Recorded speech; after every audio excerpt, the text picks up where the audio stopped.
사랑하는 성도 여러분, 2021년 3월 7일 사순절 세 번째 주일입니다. 다 같이 머리 숙여 디아스포라 재택주일 예배를 시작하겠습니다.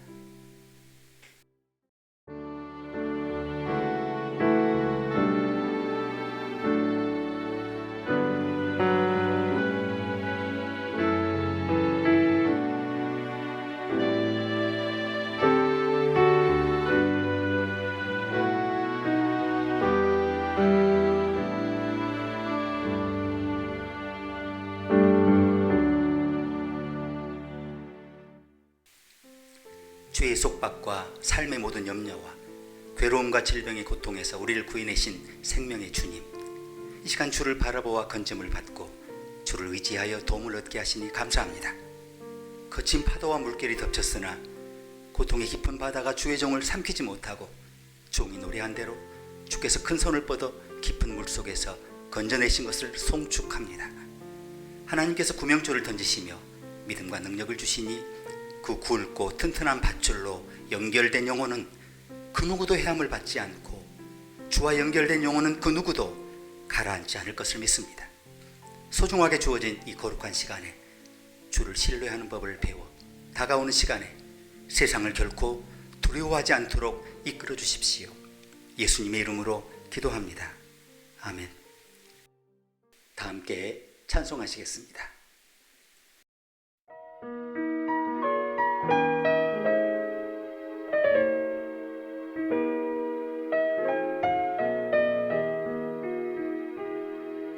죄짐 맡은 우리 구주 어찌 좋은 친구인지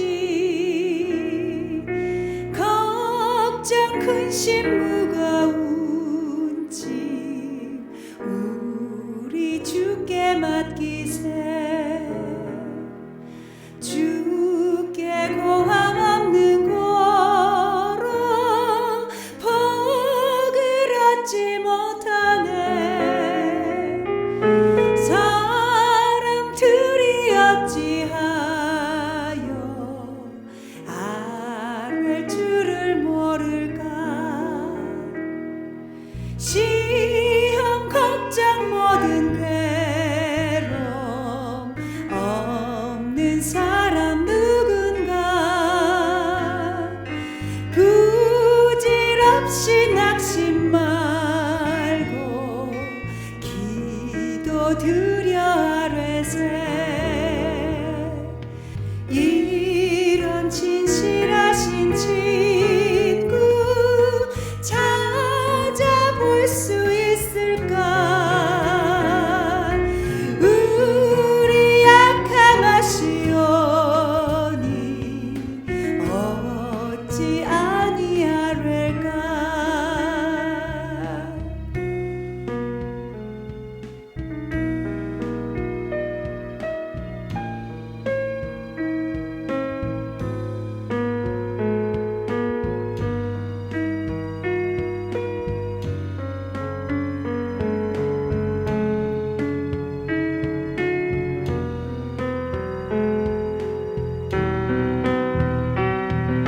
근심 걱정 무거운 짐 아니 진짜 누군가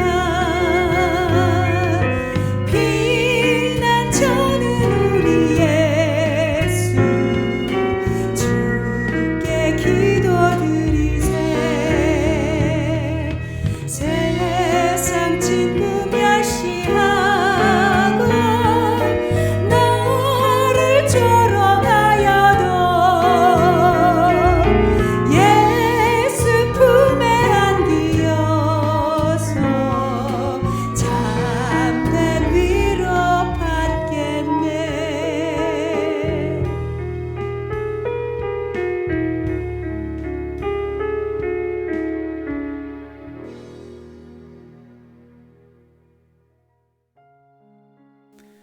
아버지, 이 시간에 우리 심령의 고뇌를 아시는 주님이 우리 상한 심령을 싸매시는 하나님인 것을 기억하게 해주십시오. 주께서 우리 상처를 싸맬 때 그 손의 부드러운 감촉을 느끼게 해주십시오. 다른 모든 이들이 어둠 속에서 더듬어 주를 찾을 것이나 주께서 주의 비밀과 계획을 우리와 나누시며 주 뜻을 알려주시니 감사합니다. 앞으로 걷는 길에서 무슨 일이나 사건이 일어나든 언제나 주를 의식하게 해주십시오. 영생은 곧 유일하신 하나님과 그의 보내신 예수를 아는 것이라 하셨으니 범사에 주의 영의 인도를 받고 주를 의지하게 해주십시오. 모든 상황 가운데 주의 음성을 듣고 주의 임재 안에 거함으로 치유의 힘과 북돋는 힘을 누리게 해주십시오. 어려운 시간에 물질적인 수단으로 주를 구하지 않게 하시며 주와 깊이 교제하는 시간을 확장함으로 주의 능력을 누리게 해주십시오. 삶의 껍데기에 집착하기보다 광야에서도 참된 생명의 떡인 주를 발견하게 해주십시오. 저녁에는 울음이 기숙할지라도 아침에는 기쁨이 오리라고 하셨으니 슬픔의 밤을 지날 때에도 소망의 아침을 고대하며 확실한 소망의 기쁨을 누리게 해주십시오. 예수님의 이름으로 기도합니다. 아멘.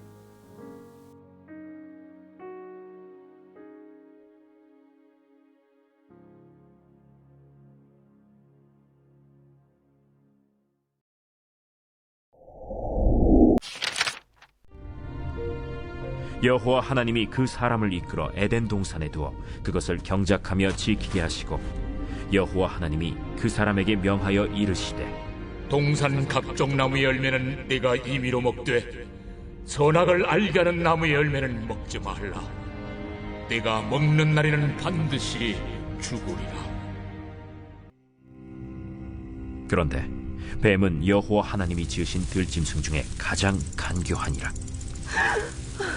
뱀이 여자에게 물어 이르되 하나님이 참으로 너희에게 동산 모든 나무의 열매를 먹지 말라 하시더니야. 동산 나무의 열매를 우리가 먹을 수 있으나 동산 중앙에 있는 나무의 열매는 하나님의 말씀에 너희는 먹지도 말고 만지지도 말라. 너희가 죽을까 하노라 하셨느니라. 너희가 결코 죽지 아니하리라. 너희가 그것을 먹는 날에는 너희 눈이 밝아져 하나님과 같이 되어 선악을 알 줄 하나님이 아심이니라. 여자가 그 나무를 본즉 먹음직도 하고 보암직도 하고 지혜롭게 할 만큼 탐스럽기도 한 나무인지라. 여자가 그 열매를 따먹고 자기와 함께 있는 남편에게도 주매 그도 먹은지라. 이에 그들의 눈이 밝아져 자기들이 벗은 줄을 알고 무화과 나무 잎을 엮어 치마로 삼았더라.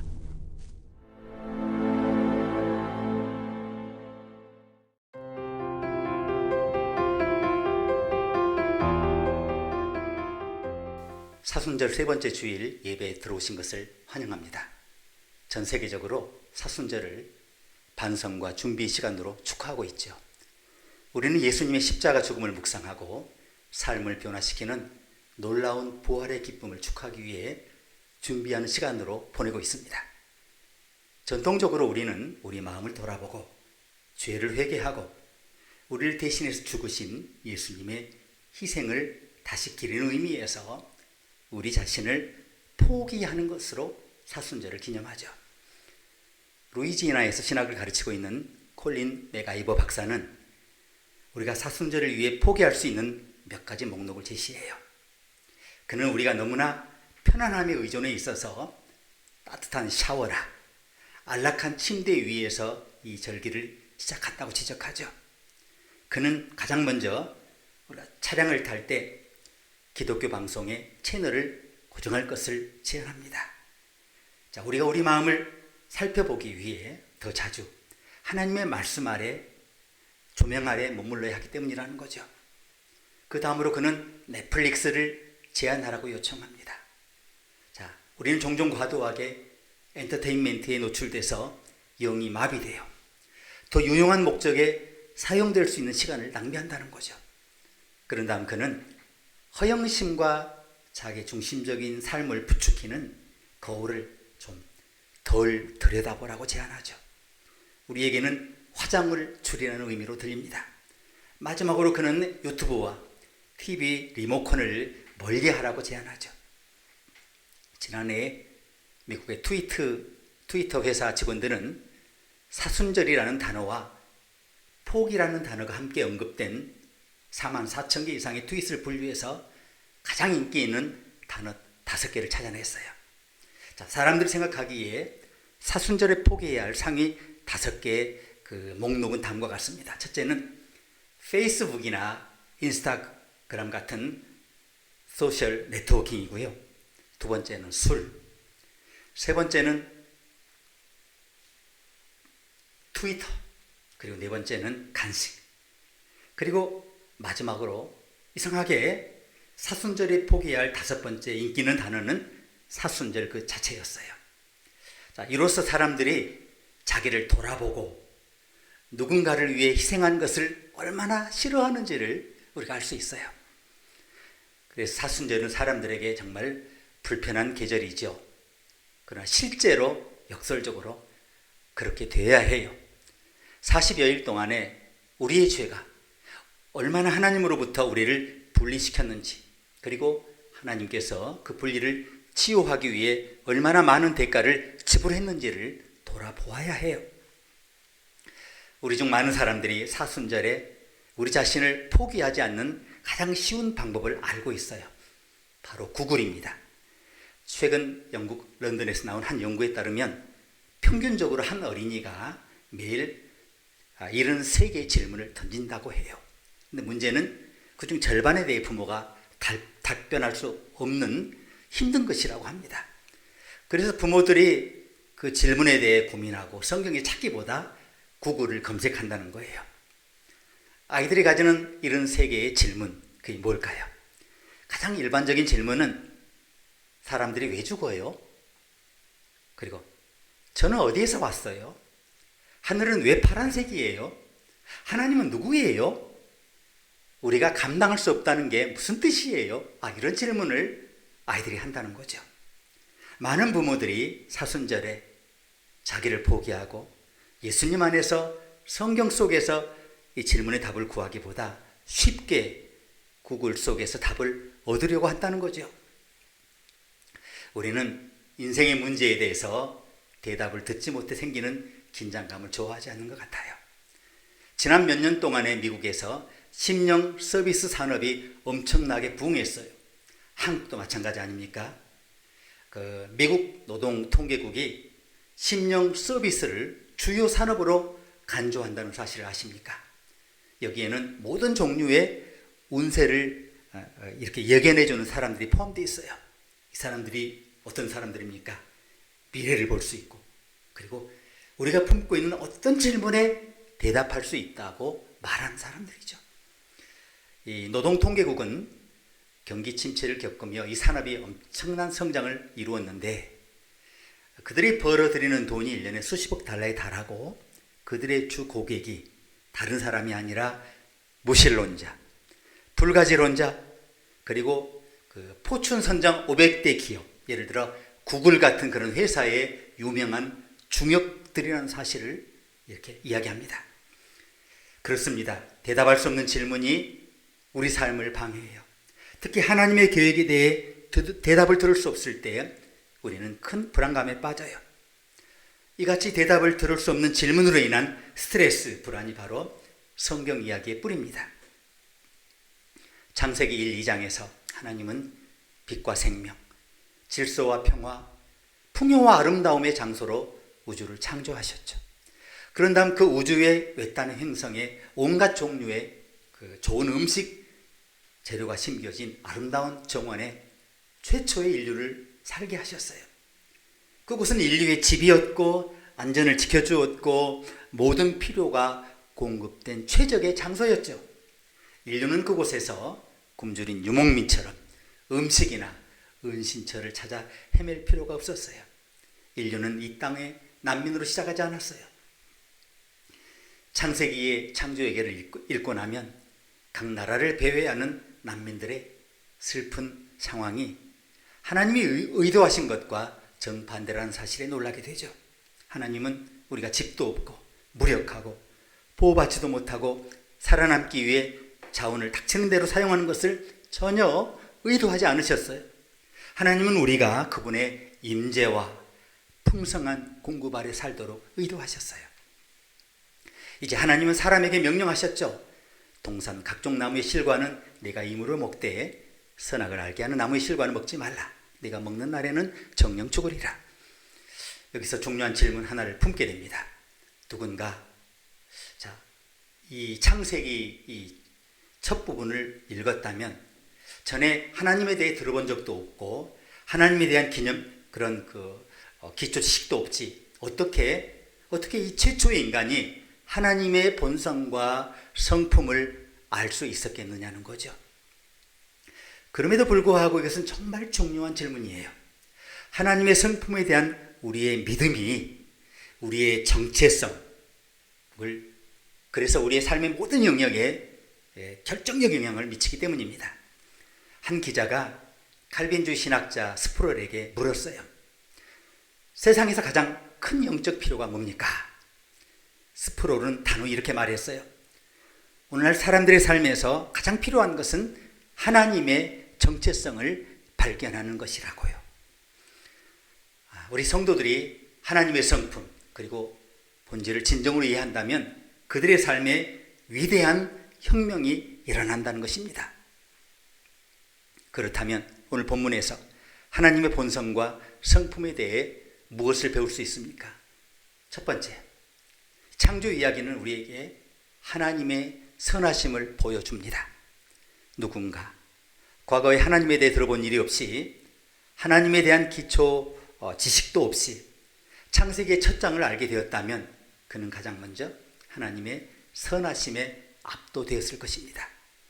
빛과 생명으로 가득 찬 이 아름답고 질서정연한 우주를 창조하신 하나님의 의도가 느껴지지 않습니까?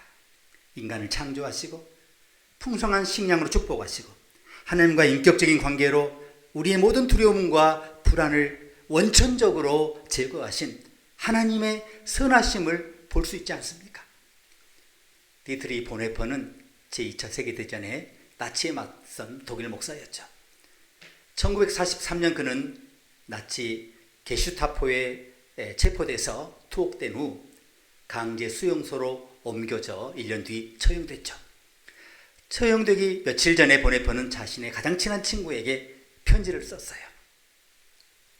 내가 뒤따르고 있는 이 길을 감사하고 유쾌하게 여행하고 있다는 사실을 의심하지 않는다. 나의 과거의 삶은 하나님의 선하심으로 가득 차 있고 나의 죄는 십자가에 못 박히신 그리스도의 용서의 사랑으로 덮여 있다. 여기 어떤 사람이 정말 억울하게 처형을 당하지만 그는 죽기 바로 전까지 하나님의 임재에 대한 감사로 가득 차 있어요. 그는 하나님의 선하심을 신뢰했어요. 아담과 이브의 죄는 하나님의 성품을 의심했을 때 시작되었습니다. 단 한마디 질문으로 인간은 하나님의 선하심에 대해 의심을 품게 되었습니다. 뱀이 하와에게 물었습니다. 하나님이 정말로 너희에게 동산 안에 있는 모든 나무의 열매를 먹지 말라고 말씀하셨느냐? 하와가 대답합니다. 우리는 동산 안에 있는 나무의 열매를 먹을 수 있다. 그러나 동산 한가운데 있는 나무의 열매는 먹지도 말고 만지도 말라고 하셨다. 어기면 우리가 죽는다고 하셨다. 이에 뱀이 이렇게 말하죠. 너희는 절대로 죽지 않는다. 하나님은 너희가 그 나무 열매를 먹으면 너희의 눈이 밝아지고 하나님처럼 되어서 선과 악을 알게 된다는 것을 아시고 그렇게 말씀하신 것이다. 뱀은 이 첫 부부에게 하나님의 선하심에 대해 불신을 심었습니다. 하나님께서 우리에게 행복을 비추고 있다는 거죠. 하나님은 우리에게 힘을 비추고 있다는 거죠. 하나님은 우리에게 모든 왜에 대한 설명에 비추고 있다는 거죠. 아담과 이브는 하나님께서 그들에게 주신 모든 아름다움과 은혜를 잃어버렸어요. 대신 그들은 하나님께서 그들에게 금지하신 한 가지에만 집착하게 되었습니다. 그리고 자신의 죄와 자기 중심적 생각을 정당화하기 시작했습니다. 그들은 하나님의 선하심과 거룩하심을 잃었습니다. 오늘 우리도 하나님께서 우리를 축복하신 그 많은 일보다도 우리가 거부당한 한 가지 일에 서운해서 똑같은 반응을 보일 때가 많아요. 하나님의 선하심을 이해하는 것이 하나님을 믿는 것과 믿지 않는 것의 차이를 만듭니다. 저는 우리 모두가 하나님을 믿는 것에 감사합니다. 문제는 많은 사람들이 때때로 하나님을 믿지 않는다는 겁니다. 그 차이점이 뭡니까? 우리의 삶에 대한 통제권을 포기하는 것을 의미합니다. 하나님의 한계를 더 이해하지 못하더라도 순종하는 것을 의미합니다. 하나님이 저와 여러분에게 설명해야 할 빛이 없다는 것을 인정하는 거죠. 그것이 하나님을 신뢰하는 거예요. 두 번째, 하나님께서 그 나무의 실과는 먹지 말라 하신다면 그것을 먹지 말라는 것이 오늘 본문의 가르침입니다. 예를 들어 하나님께서 축복을 보류하시거나 고통을 허락하시거나 우리의 절박한 기도에 우리의 방식대로 응답하지 않으실 때 그 상황을 감사하고 유쾌하게 받아들이라는 것입니다. 하나님을 믿는다는 것은 하나님에 대해 모르는 것에 질문하는 대신에 하나님에 대해 임의하는 것을 계속해서 찬양하는 것을 의미하죠. 빌 어윈은 조지아주 스프링거 산에서 후지산까지 2100마일 이상 뻗어 있는 아주 거친 에팔레치아 그 산맥의 트레일 전체를 하이킹한 최초의 시각장애인이었습니다. 어윈은 길을 찾기 위해 지도나 나침반을 사용하지 않았습니다. 그는 안내견 한 마리를 믿고 깊은 협곡과 큰 강과 거친 언덕을 넘어 목적지를 향해 나갔어요. 그는 그 전에 4번의 결혼에 실패했고요. 그로 인해 깊은 우울증이 걸렸고 알코올 중독에 시달렸고 마지막에 실효까지 이뤘어요. 얼마나 불쌍합니까? 그러나 몇 년 후 그는 아들과 함께 알코올 중독자를 위한 치유 모임에 참여하고 거기서 크리스찬이 되었어요. 오이는 구원의 소망과 놀라운 기쁨을 경험하면서 그를 괴롭히던 우울증이 물러가는 것을 체험했어요. 술도 끊게 되었습니다. 그는 언제나 그것을 하나님께 감사했어요. 주님이 저에게 주신 모든 것, 저를 행하신 모든 것에 너무 감사해요. 그 감사를 표현할 길이 뭡니까? 무엇이든 하고 싶어요, 주님. 얼마 지나지 않아 어윈은 하나님께서 그를 에팔레치아 트레일로 부르신 것을 느꼈어요. 용기를 잃고 있는 사람들에게 용기를 심는 위대한 일이라고 느꼈어요.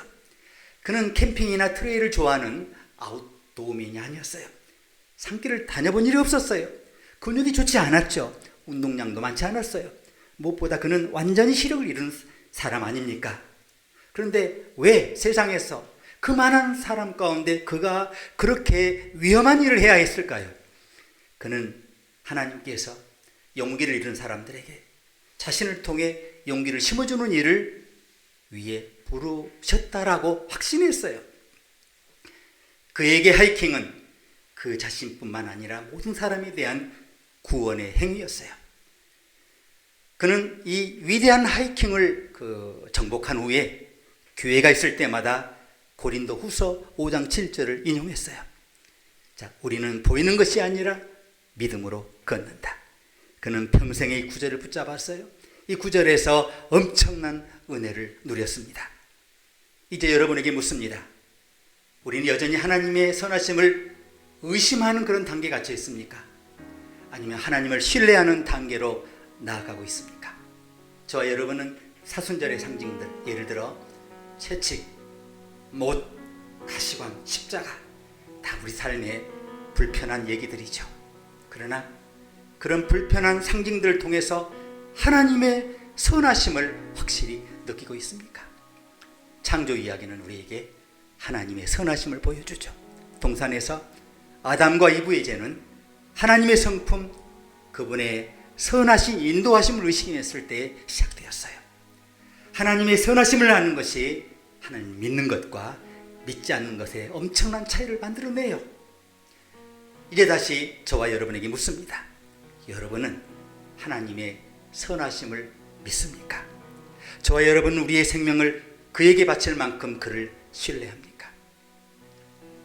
받은 말씀을 묵상하시면서 다 같이 이 말씀을 적용하는 기도를 드리시겠습니다.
하나님 아버지,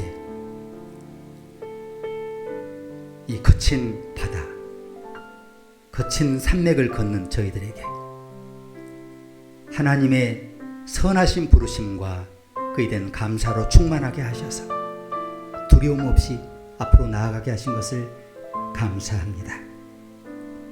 이 선하심의 인도하심과 보호하심이 우리 평생의 우리의 삶과 길과 우리의 모든 것을 돌보실 것을 믿습니다. 하나님의 선하심을 신뢰하는 가운데 우리 삶의 모든 영역에서 위대한 승리를 이루고 하나님의 영광의 빛으로 기쁨을 우리 주변과 온 세상에 비출 수 있도록 우리의 다음 걸음을 축복하여 주십시오. 예수님의 이름으로 기도합니다. 아멘. 다 같이 찬송하시겠습니다.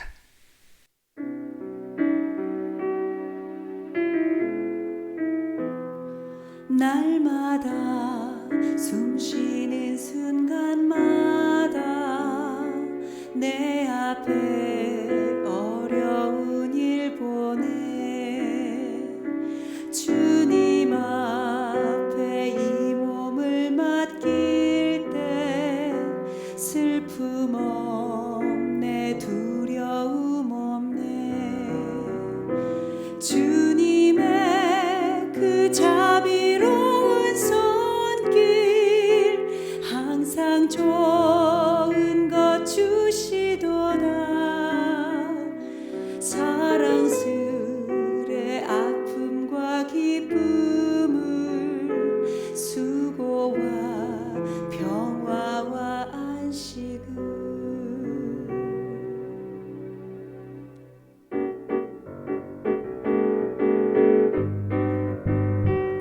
날마다 주님 내 곁에 계셔 자비로 날 감싸주시네 주님 앞에 이 몸을 맡길 때 힘주시네 위로함 주네 어린 나를 품에 안으시사 항상 평안함 주시더라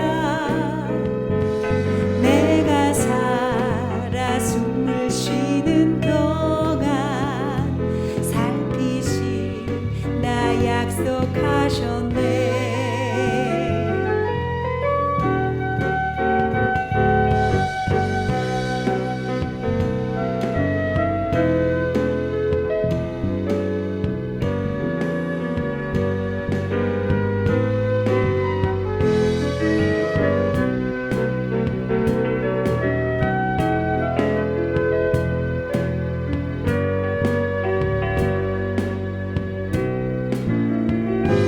인생의 어려운 순간마다 주의 약속 생각해보네 내 맘속에 믿음 잃지 않고 말씀 속에 위로를 얻네 주님의 도우심 바라보며 모든 어려움 이기더라 흘러가는 순간순간마다 주님 약속 새겨봅니다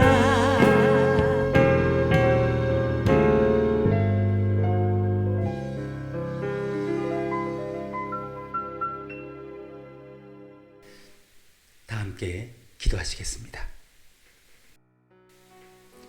사랑하는 아버지, 이 시간 기뻐하는 심령으로 주를 경배하며 주 이름을 송축하고 주의 은총을 찬미하게 하시니 감사합니다. 이 시간 주의 인도하심을 구하며 바라보는 자녀들을 기억하시고 우리 팔을 어루만지시며 길을 보여주시기를 원합니다. 정신적 영적 육신의 연약함으로 부르짖으며 치유를 구하오니 상한 우리 인생을 고치시고 치유하여 주십시오. 그 강한 손으로 어루만져 주의 길에서 벗어나지 않게 해주십시오. 주의 어루만짐의 능력을 약속하셨으니 아무것도 두려워하지 않고 담대히 앞으로 나아가게 해주십시오. 이제 하기 위해 애쓰지 말고 되기 위해 애쓰라고 하시며 우리에게 경이롭고 영원한 생명을 값없이 부어주신 하나님의 사랑과 어제나 오늘이나 영원하도록 동일하셔서 항상 우리 안에 거하시며 영원 불변함이 우리에게 임하게 하시는 구세주 예수 그리스도의 은혜와 질병과 궁핍과 의심과 의의소침과 한계의 무덤에서 일어나 다른 사람들을 축복하는 여호와의 영광의 빛으로 나아가도록 하시는 성령님의 역사하심이 하나님의 선하심을 믿고 우리의 생명을 바칠 만큼 그를 신뢰하기로 다짐하는 주의 종 주의 자녀 모두에게 이제와 영원히 함께하기를 축원합니다. 아멘.